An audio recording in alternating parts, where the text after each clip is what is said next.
Hello friends, आज की हम वीडियो में देखेंगे सेल इंजरी। सेल इंजरी में क्या है, इसकी डेफिनीशन पहले हम देख लेते हैं। बहुत लंबी डेफिनीशन हर्ष मोहन में दी गई है।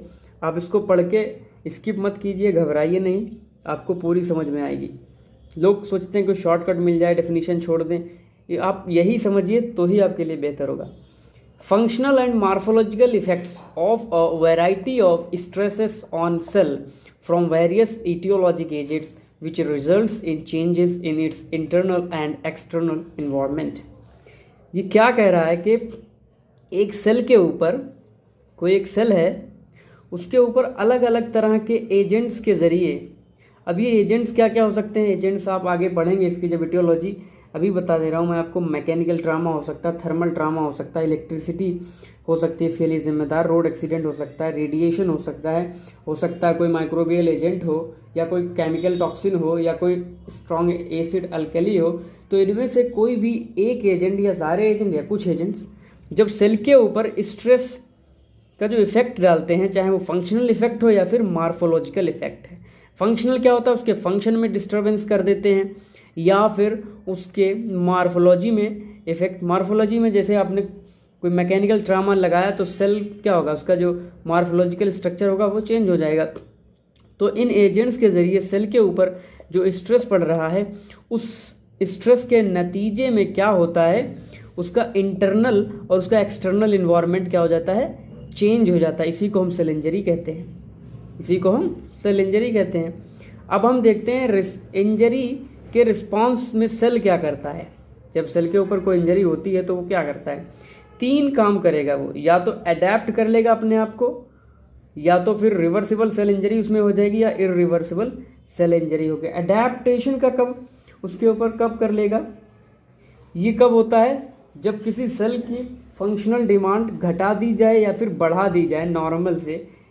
सेल की जो फंक्शनल डिमांड है, यानी हमें जो बॉडी हमारी उस सेल से क्या करे, ज़्यादा काम लेने लगे या फिर काम ही ना ले, तो इस हालत में क्या होगा, सेल अडेप्ट करेगा। अडेप्टेशन में आप आगे पढ़ेंगे हाइपरट्रॉफी, हाइपरप्लेसिया, मेटाप्लेसिया, सेल का साइज़ बढ़ जाना, नंबर बढ़ जाना, साइज़ छोटा हो जाना, एट्रॉफी कहलाता है। तो अपने आप को अडेप्ट करता है और ये नॉर्मल हो जाएगा। अगर हम नॉर्मल कब होगा, जो स्ट्रेस इसको अडाप्ट करवा रही है, इसको ज़बरदस्ती जो है इसके साइज़ बदलवा रही है, अगर वो चीज़ हम हटा लें तो ये नॉर्मल की तरफ पलट जाएगा। ये होता है अडाप्टेशन। रिवर्सिबल सेल इंजरी क्या होता है, ऐसा स्ट्रेस जो माइल्ड से मॉडरेट हो, यानी हल्का से थोड़ा सा ज़्यादा हो, उस स्टेज में अगर होगा तो ये सेल इंजरी उसमें हो जाएगी, लेकिन ये रिवर्सिबल होगा। अगर वो स्ट्रेस हम हटा देंगे, वो एटियोलॉजी हटा देंगे, तो हमारा सेल फिर से नॉर्मल हो जाएगा। इसमें क्या होता है, रिवर्सिबल सेल इंजरी में सेल के अंदर डीजनरेशन होता है, इंट्रासेल्युलर एक्यूमुलेशन होने लगता है। जैसे ही वो चीज़ हम हटा दे देंगे, स्ट्रेस हटा देंगे, तो फिर से नॉर्मल हो जाएगा सेल। इरिवर्सिबल सेल इंजरी ये परमानेंट होता है। कोई अगर स्ट्रेस ऐसा है जो परसिस्टेंट है और सीवियर है, बहुत ज़्यादा है और लगातार है, बना ही है, तो उससे क्या हो जाएगा, सेल डेथ ही होना है इसको। इरिवर्सिबल सेल इंजरी हो जाएगी, डेथ भी हो सकती है। तो ये इंजरी ठीक नहीं होगी, ये रिस्पॉन्स टू इंजरी हो गया। इसकी इटियोलॉजी जो है आसान है, कोई प्रॉब्लम नहीं है इसमें। 2 तरह से हमें इंजरी हो सकती है सेल इंजरी, जेनेटिक और एक्वायर्ड। हम यहाँ पर एक्वायर्ड देख रहे हैं। एक्वायर्ड में जो पहला है वो है हाइपोक्सिया और इस्चीमिया। ये मेजर कॉज है किसी भी इंजरी में, हाइपोक्सिया होना और इस्चीमिया। हाइपोक्सिया क्या होता है, ऑक्सीजन की कमी हो जाए ब्लड में, हमारे बॉडी में। इस्चीमिया का होता है ऑब्स्ट्रक्शन होना, जो ऑब्स्ट्रक्शन के नतीजे में हाइपोक्सिया देखने को मिलता है। तो हम करते क्या हैं कि इसमें जो है हाइपोक्सिया ड्यू टू इस्चीमिया हो सकता है। हाइपोक्सिया किस वजह से हो सकता है, ऑक्सीजन की कमी होगी। Hypoxia due to ischemia, due to this, ठीक है, इस्चीमिया लिख लीजिए। हाइपोक्सिया इस्चीमिया ऑब्स्ट्रक्शन हुआ तो क्या होगा, ऑक्सीजन की कमी होना ही होना है ब्लड में। ब्लड वेसल में ऑब्स्ट्रक्शन होगा तो आगे के सेल्स में ब्लड कम मिलेगा तो वहाँ पर इंजरी होना ही होना है। तो दूसरा एक और चीज़ इसमें सामने आई है कि एनीमिया की वजह से भी हाइपोक्सिया हो सकता है।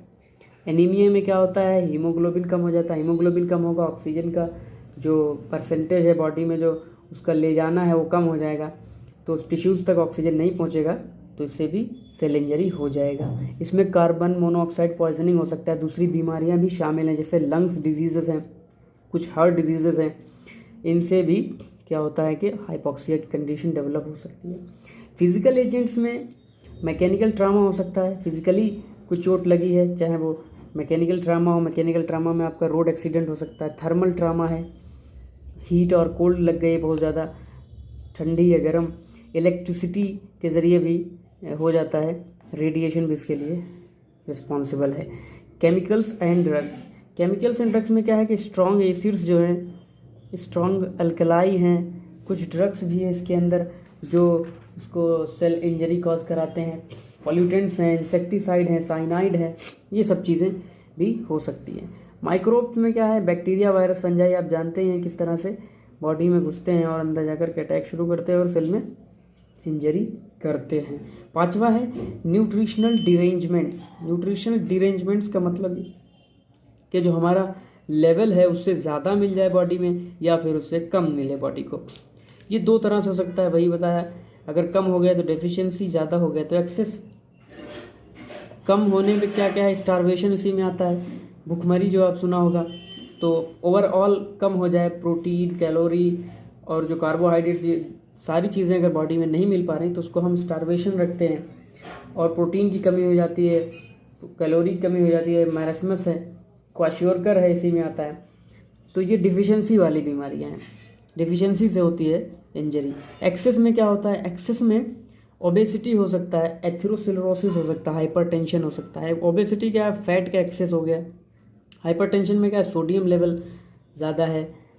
और जो है एथेरोस्क्लेरोसिस में लिपिड प्रोफाइल गड़बड़ हो गई, उसमें क्या होता है, कोलेस्ट्रॉल बढ़ा हुआ है, ट्राइग्लिसराइड बढ़े हुए हैं, एलडीएल बढ़ा है, तो इससे भी सेल इंजरी होने के चांसेस होते हैं। दो और हैं, एजिंग भी इसी में है, एजिंग भी आप जोड़ लीजिए अपने उसमें, और इम्यूनोलॉजिक कॉजेज भी हैं, कुछ ऑटो इम्यून डिजीज़ भी इंजरी कॉज कराती हैं। इसकी जो पैथोजेनेसिस है वो देखते हैं हम। जो जनरल फीचर्स हैं यानी जो जनरली इंजरीज़ में होता है वो देखेंगे। फैक्टर्स, नंबर 1 है factors related with agent and host, यानी वो फैक्टर्स जो एजेंट यानी जो करवा रहा है इंजरी और होस्ट जिसमें इंजरी हो रही, उनमें क्या रिलेशन है। कह रहे हैं कि type, duration and severity of the injurious agent, यहाँ पर इंजूरियस एजेंट भी लिखा जाएगा, ऑफ इंजूरियस एजेंट। तो यानी जो इंजूरियस एजेंट है जो इंजरी करा रहा है वो किस तरह का है, उसका ड्यूरेशन क्या है, उसकी सीवियरिटी क्या है। अगर मान लिया स्मॉल डोज है इसका जो दे रहा है, यानी कम, अगर उसकी जो सीवियरिटी कम है, ड्यूरेशन भी कम है, शॉर्ट डोज एंड ड्यूरेशन, तो क्या होगा, उससे जो इंजरी होगी वो रिवर्सिबल होगी, आसानी से जो है सेल अपने आप को फिर से नॉर्मल कर लेगा। अगर यही चीज़ लार्ज डोज दे दिया जाए, लार्ज डोज, और उसको जो परसिस्टेंट हो जाए, लंबे टाइम तक हो जाए, तो ये इरिवर्सिबल इंजरी या सेल डेथ में ये रिजल्ट हो सकता है। तो ये इसका असर पड़ता है इंजूरियस एजेंट का। दूसरा है type, status and adaptability of the target cell.